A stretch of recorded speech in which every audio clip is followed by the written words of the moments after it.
Hello, and welcome to Btalk Entertainment with your hosts, Bailey and Brittany. Hi.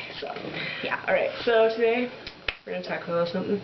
About books. About books in general, basically. So, our shirts, in case you haven't seen, they say a little something. I don't know if you can see that. It says, keep calm and stay literate. Alright?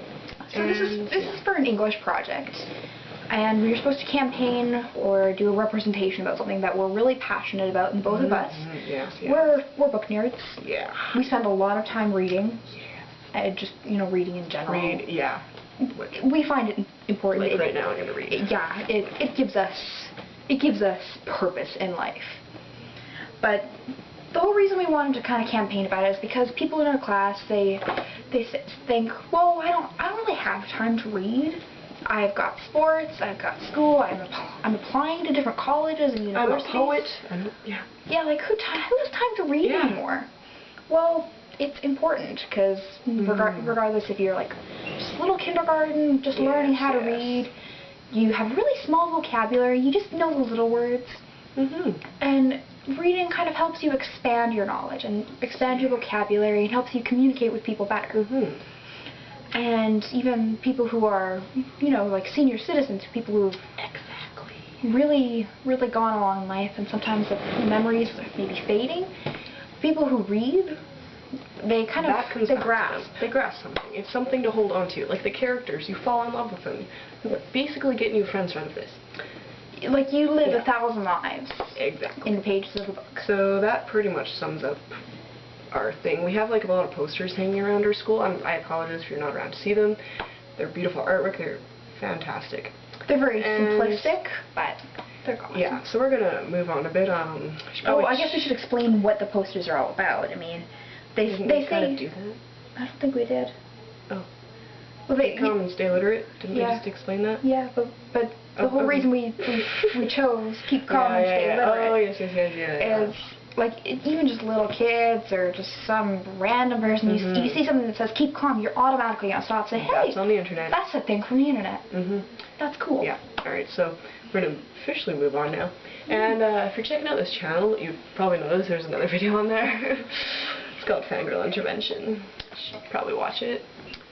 I'm kind of great in it. Most of it is my true self, but some of it's acting. I kind of had to act to. No, there's no acting. Shut up. She's crazy. So we're gonna move on now, and since we're talking about books, we're gonna recommend a few books. So I'm gonna let Bailey go first. Actually, Brittany's gonna start because she has more to talk about than I do. Oh, okay. Because she has more books than I do here. Alright, I'm just gonna bend over here. Just a little awkwardly. Grab my books.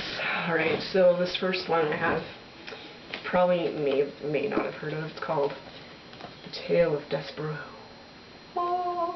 And it is about this mouse named Despereaux. First of all, I read this in like grade 3, 4, very long time ago. I'm old now.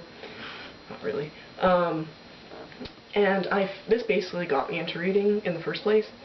And so it's about this mouse, and he lives in this castle. And the mouse laws prevent mice from basically talking to humans or having any association with them. Despereaux makes the mistake of talking to the princess of the castle, and he ultimately falls in love with her. So he gets thrown in the dungeon by his parents and his brother. It was kind of sad. And so the book goes on, and it goes through many different, it's a bunch of different stories that kind of all happen at different times, but they all end up falling together at the end.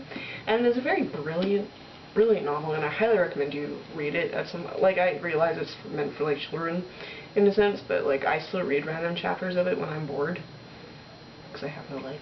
And so yeah, read it. It's beautiful. Okay, well, one of my favorite books of all time, like ever, is This Beauty, Aragon. Yes, it's fantastic. I read it in grade 7. Before that, I really just read Magic Treehouse and, well, not even that, like Dear Canada, and just, realistic things, like Lizzie McGuire. Just basics. Lizzie McGuire's not realistic. It was to me. Okay. But I picked this up by chance in grade 7 for a book report because My teacher wanted me to read something different because it was all on Dear Canada and horse books, and it was boring. This got me my first 100% in English, which was a big deal to me because I was a math kind of person. If you know me, you know I don't do math. I don't do math. But this book, it's about this kid named Aragon. He's 15. He grew up on a farm in this isolated little valley with a village nearby. People are really, really closed-minded. They have a strict set of things that they follow in life, and they don't really do anything else. They have what they do, and that's it. And he finds this dragon egg in the forest when he's hunting. And nobody goes into this forest because they think it's haunted, because bad things happen in the Craigs. Well, yeah, well, bad things happen. Sure, bad things but basically all happen in books. Destiny happens. That's what happens. The entire series, it's called The Inheritance Cycle. This boy Aragon goes on a journey in his life. It's kind of a coming-of-age tale where he learns more about himself and the world. And I fell in love with the story. I fell in love with the characters. Clever. And you grow up with Aragon. He's this simple-minded farm boy, and then in the end, he's the savior of the world, and he's just phenomenal. Alright, we're gonna move on from that fantastic summary. We're gonna move on to a little something I like to call Defiance. And I discovered this book on Goodreads, actually. If you don't have a Goodreads account, I highly recommend you get one, because you can discover so many things out there that you did not know existed, and I mean things as in books. And so my friend in New Brunswick actually sent this to me after I asked her to buy me a book. And this one is about this girl named Rachel. She's on the cover. She's very, very, very pretty. And it takes place in this fantasy, futuristic world called Balboden. And it's this little city in basically the middle of nowhere, and it's kind of medieval feel to it. And she is trained growing up to fight with a sword, to survive in the wilderness, to basically live on her own if it ever came to pass, because her mother had died when she was a child, so her father raised her. And her father goes missing when she turned 16, because he was on a courier mission and he doesn't return. So she is placed with a new male protector, because girls in this world need to be protected by males at all times, because I don't know why. And Book people. Yeah, I don't know. And so this guy named Logan, he's 19. Rachel had actually had a crush on him 2 years before and told him that, but he turned her down. Jerk. And but they become compatible. But the commander I mentioned earlier, the villain of all book villains, I am not lying. He is ruthless. He is a psychopath. Everything about him screams evil. Like I didn't quite have nightmares reading about him, but he was very evil. So I highly recommend you pick up this baby. You're either going to love it or you're going to hate it. A lot of people hate the world building in this, but I don't pay attention to that when I read, because I kind of get lost in a book. So yeah, read this baby. I think I'll go next because I have more books. And this one. Alright, so I don't normally read books on aliens, ever. It just doesn't interest me. Till I picked up this book, The Fifth Wave, everyone, by Rick Yancey. It took some convincing to read it, basically convincing by myself because I don't know anyone else has read it. And it is about, basically the fifth wave is the fifth step in the aliens' plan to take over the universe. And it starts off, don't even think about laughing. Oh, okay. And this girl Cassie, and it's short for Cassiopeia, actually, which is pretty cool. She hates her name. But she's basically on her own trying to find her brother after you'll find out if you read it, because it's kind of complicated to explain. And really, this whole book is, I'm so confused as to what the heck happened in this book, but it is so brilliant that I just want to read it over and over again, which I haven't yet, but I will. And it's very, very, very good. Like, this man is a genius. Am I pointing at his name? Yes, I am. But like, oh, it's in two point of views. This girl Cassie and this girl, the other guy that I'm not going to tell you because it'll spoil you, and majorly. But yeah, even if you don't like alien books, I recommend you read this because it is unlike anything I've ever picked up. before. It is a thrill ride. It is, oh, so good. Okay, read it. Yeah. Okay. Okay, so I only have 2 with me, but my other one that I have is Storm of Swords by George R.R. Martin. See that? Look at that beauty. Oh my gosh. Here it goes. Yeah, here we go. Okay. Okay, so precursor to the book. Precursor to this is the 3rd book, so I'm not even gonna go into it. But basically, it's in this world called Westeros. It's medieval style, and before the book even starts, it's this world. It's under the rule of King Aerys. He's known as the Mad King. He's Targaryen. They say they're the blood of the dragon, but there hasn't been dragons in about 3,000 years. And you know, he's crazy. He's a nutbar. I even read it, like psychopath. Like burn people because you can. Okay, baby, go. But anyway, his son kidnaps the main character's best friend's betrothed, who's actually the main character's sister. Well, not even main character, but the father of the main family, if you will. This is before this happens. And basically, this best friend, Robert, gets really, really mad because he wants to marry this girl because she's beautiful. And it's his best friend's sister, and it's just perfect. Perfect match. He loves her.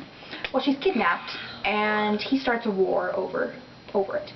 He kills the prince, but his betrothed, dies. But he becomes king. And 20 years later, his right hand, the hand of the king, dies. So he goes up north to basically the Canada of this Westeros world to recruit his best friend Ned to be his hand. So Ned, being the very honorable Ned Stark that he is, agrees. And he goes and helps his friend. And he brings his 2 daughters with him, and let's just say that they are never, ever, ever getting back together. It's a gong show from there. It really, really is. You had to mention Taylor Swift, I had to. You? Okay. I had to. But it's crazy. The plot is just, it just goes and goes and goes, and the characters, even the shallowest of characters have this immense depth to them. And you're blown away by their stories, and you get sucked into it. And there's no going back. There really isn't. Well, how was that book? Yeah. I'll read it someday. Alright, so the final book we are going to talk about, I'm going to talk about tonight, it's this book called Ruby Red. Hardcover version is way more attractive. This one's kind of boring. But it is about time travel, and I've never read a time travel book before, and I was really interested in it because of reasons. And and so it's about this girl named Gwyneth, and she finds out that she has this gene to travel through time. They can't go forward in time; they can only go back. And her family didn't know she had this gene. They thought it was her cousin. And so she finds out she has this gene, and all of a sudden she's just traveling through time randomly. And so her and her partner in time travel currently, named Gideon, I don't really like him right now. He's okay. And they have to travel in time together because it's what time travelers do, basically. And it's very, very interesting. There's a lot of cool little background history behind all of it, and like the way she's thought out all of this stuff is very interesting, and it takes place in London. So if you like worlds, like I like reading books that take place in London, like Infernal Devices. Anybody? Yeah. Yeah. Oh, okay. I just really, really liked that setting. So yeah, I haven't finished it yet, but it does involve doppelgangers. Sadly, not a huge fan of doppelgangers. They kind of tend to confuse me, like the Vampire Diaries. Anybody? Yeah, don't even go there. Yeah, don't go there. But yeah, I highly recommend you read this if you like time travel. Yeah, there we go. So that basically concludes our show. Our spiel for today. So we thank you all for watching. Thank you so much. Yeah, thank you. And listening to our rambling. Yes, yeah. Crazy rambling of fangirls. Mm-hmm.